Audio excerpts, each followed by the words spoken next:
Hey, Assalamualaikum guys. It's been a while. Sashiburi. And it's great to see you again. Yes, okay. So I have a new topic.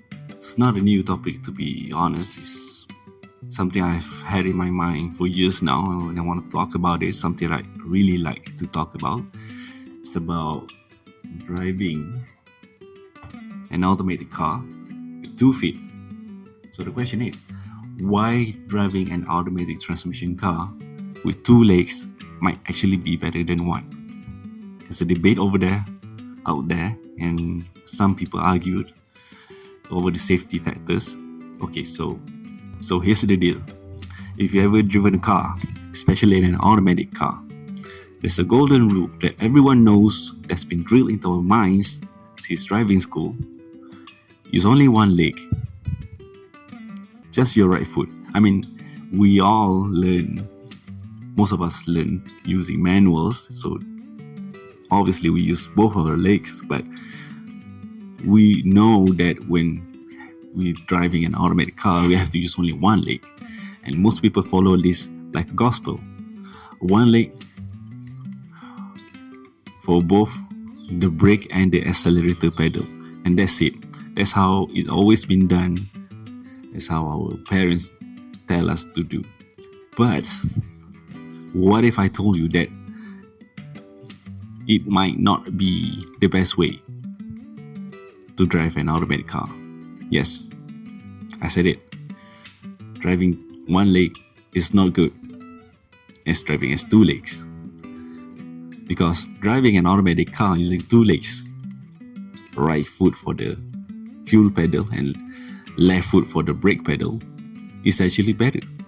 Might actually be better for most people, at least in some situation in my case. And today, we're driving into that unpopular opinion. And this could be...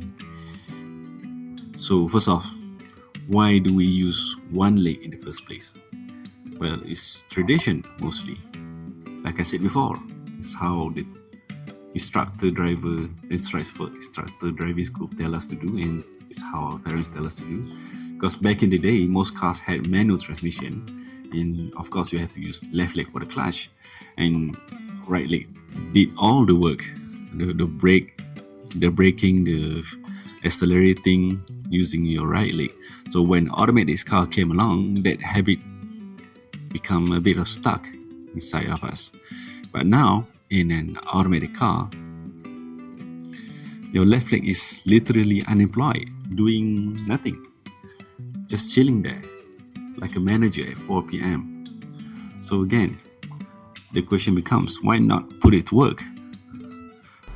Because if you think about it, the logic behind 2-leg driving the theory is quite simple. Straightforward, right for the gas, right for your right leg for the accelerator pedal, and your left foot for the brake pedal. That way, your brain doesn't need to do a quick switch every time you need to stop and accelerating. Because you're separating 2 distinct functions into 2 separate limbs. Sounds logic, right? In fact, F1 drivers, rally racers, and even go-kart drivers use both feet all the time. Because why? Because it's faster, it's more responsive, and in the end it reduces your reaction time. And there's a study from the National Highway Traffic Safety Administration, and this is not in Malaysia, I believe. It stated that the reaction time can drop by around 0.2 to 0.3 seconds when you're not switching pedals. That might not sound like much, but at 90 km per hour, come on, 90 km to 100 km per hour, that's the difference of stopping a full car length sooner. It's not just 1 second, it's even less than 1 second can make a difference. So yeah, it can actually save lives and prevent damage and accidents. But here's the thing. Most driving instructors hate it, and that's fair. because doing it wrong could potentially be dangerous. What's the common mistakes? I mean, all that I can foresee and understand that the only thing that could be hazardous and dangerous is pressing both pedals at the same time. It depends on the car. If your car has some sort of computer, it can cause some confusion in the computer's car and potentially jam and cut the engine power when it detects both pedals are pressed.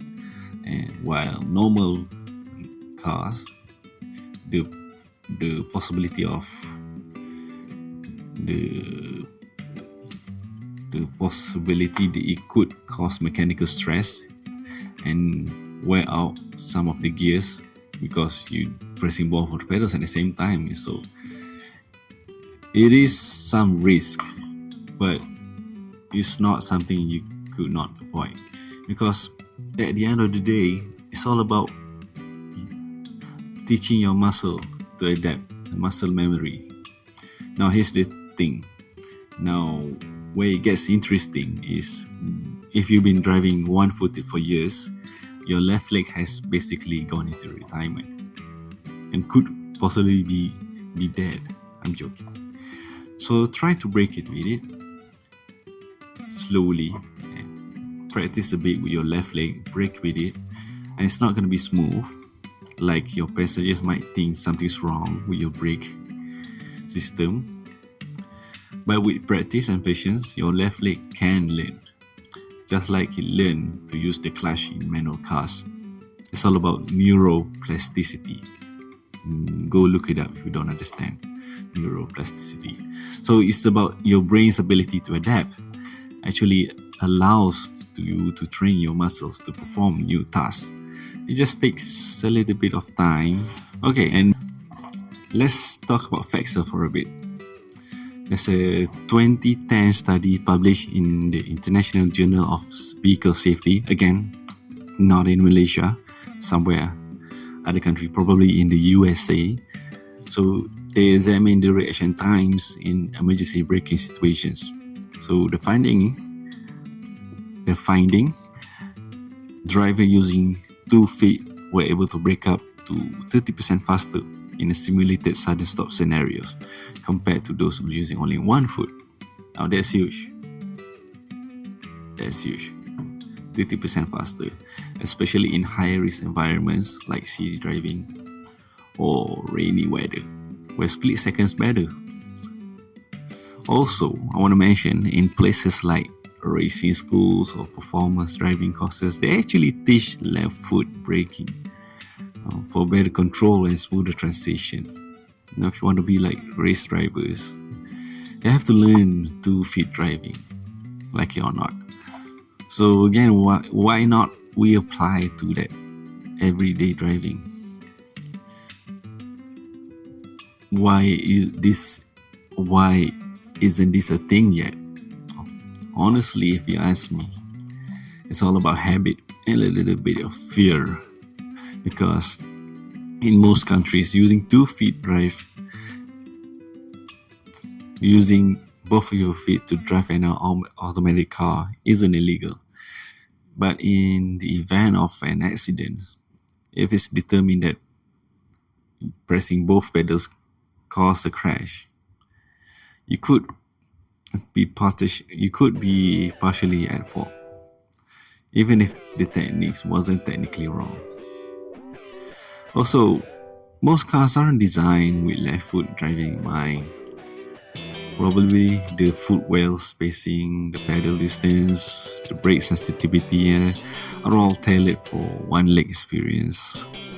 So yeah, if you switching cars, different cars, without adapting first, without trial and testing first, it can get sketchy. So what's the verdict? Look, let's be honest. 2 feet driving is not for everyone. 2 feet driving automatic car is not for everyone. If you're new to driving, I just suggest stick with 1 foot for a while. Master the basic first. No need to go full Formula 1 when you just trying to grab some groceries just to fill your fuel pump. So yeah, so using both legs in an automatic car, it's not crazy, it's not impossible. It might even be better. But like everything in life, it comes down to how you do it. It's a technique, it's not a trend. And slowly, everyone can learn to drive with both of their legs in an automatic car. So, before I end the video, I just want to say thanks for watching. And if you try this before and totally disagree or agree, let me know in comments. 1 leg, 2 legs, 3 legs. We're all stuck in the traffic anyway. Assalamualaikum. Thanks for watching, guys.